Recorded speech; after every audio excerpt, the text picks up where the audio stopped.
Welcome viewers. আজ আমার সাথে রয়েছে অনিশ ভট্টাচার্য। অনিশ ভট্টাচার্যের সর্বমোট নাম্বার কত তোমরা প্রত্যেকেই সেটা শর্ট ভিডিওতে দেখেছো। অনিশের সঙ্গে আজকে টুকরো টুকরো কয়েকটা কথা একটু জানবো এবং অনিশের এই যে নাম্বারটা পেয়েছে বিশেষ করে ভূগোলে, তোমরা জানো যে আমি ভূগোলের নাম্বারটাতে বেশি প্রায়োরিটি দিই।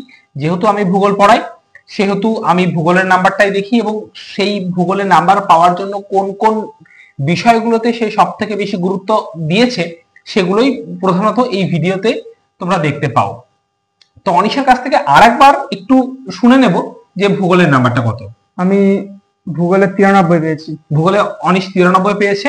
তো অনিশের এই যে 93টা পাওয়া, এই 93 পাওয়ার পিছনে অনিশ কোন কোন দিকগুলোতে সব থেকে বেশি গুরুত্ব আরোপ করেছে? আমি ভূগোলে বিশেষ করে ভূগোলে বলতে চাইবো যে মান 2 এবং মান 1 এইগুলো টেক্সট বই থেকে খুঁটিয়ে খুব ভালো করে পড়তে এবং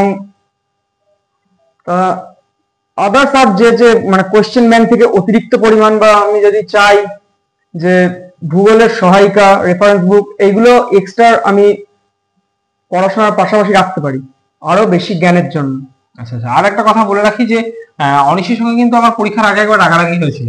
হ্যাঁ, প্রচন্ড রাগারাগি হয়েছিল যে অনিশ ক্রিকেট খেলবে আর অনিশের হচ্ছে পরীক্ষার মোটামুটি এক সপ্তাহ আগে ও ক্রিকেট খেলবে, ও সবকিছু করবে কিন্তু ক্রিকেটটা ও ছাড়বে না। ঠিক আছে, এই নিয়ে একটা বিশাল একটা মনোমালিন্য হয়।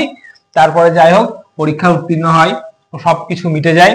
কিন্তু অনিশের এখন ক্রিকেট কেমন চলছে? আমি ক্রিকেট যখনই সুযোগ পাই আমি তখনই খেলি। আচ্ছা, আমার খুবই ভালো লাগে খেলতে।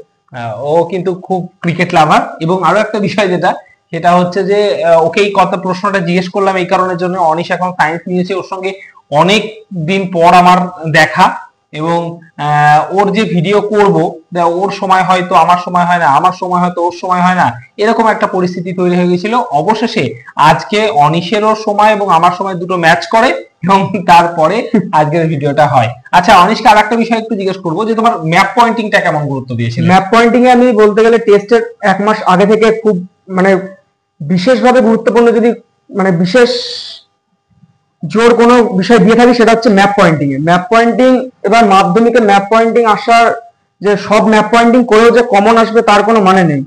তাই ম্যাপ পয়েন্টিং এক্সট্রা বইয়ের মানে বইয়ে নেই, 2-3টে বই এরকম জোগাড় করে ম্যাপ পয়েন্টিং করার আমি চেষ্টা করেছি। ম্যাপ পয়েন্টিং এ তো কোনো অসুবিধা হয়নি? না, ম্যাপ পয়েন্টিং এ অসুবিধা আমার হয়নি। আচ্ছা আচ্ছা, আর বড় প্রশ্ন আমি বলতে গেলে করতে হতো 4টে ঠিকই, কিন্তু 8টা বড় কোশ্চেনে আমার 8টাই পারার মতো ছিল। মানে আমি 8টা বড় কোশ্চেনে আমি খুব ভালো করে পারতাম। আচ্ছা, মান 3 মান 2 সব কটাই আমি ভালো করে পারতাম, মানে পেরেছি। আমার যতদূর মনে পড়ছে যে মাধ্যমিকে ভূগোলে আমার নাম্বার যদি যে কটা নাম্বার আমার গিয়েছে সেগুলো আমার গিয়েছে হচ্ছে মান 1-এই।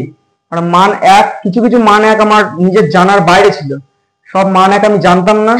এবার তার জন্য আমার মান 1-এই নাম্বার বেশি গিয়েছে। আচ্ছা, মানে যে 7 নাম্বারটা গেছে মান 1-এই গেছে। আমি মান 5 আর মান 3-এ আমার কোনো নাম্বার যায়নি, আমি শিওর। আচ্ছা আচ্ছা, অনিশ কিন্তু খুব মানে কনফিডেন্টলি কথা বলে এবং ও যেটা বলে সেটা কিন্তু একদম অ্যাপ্রোপ্রিয়েটই হয়। যাই হোক, তাহলে শর্ট কোশ্চেনের ক্ষেত্রে নাম্বারটা কিছুটা তোমরা ক্যারি করতে পারোনি। তো শর্ট কোশ্চেনে যাই হোক, তো 93 হয়েছে, খুব ভালো নাম্বার পেয়েছে। অনিশকে অনেক ধন্যবাদ, ওর আগামী পথ চলা অনেক অনেক ভালো হোক। Thank you.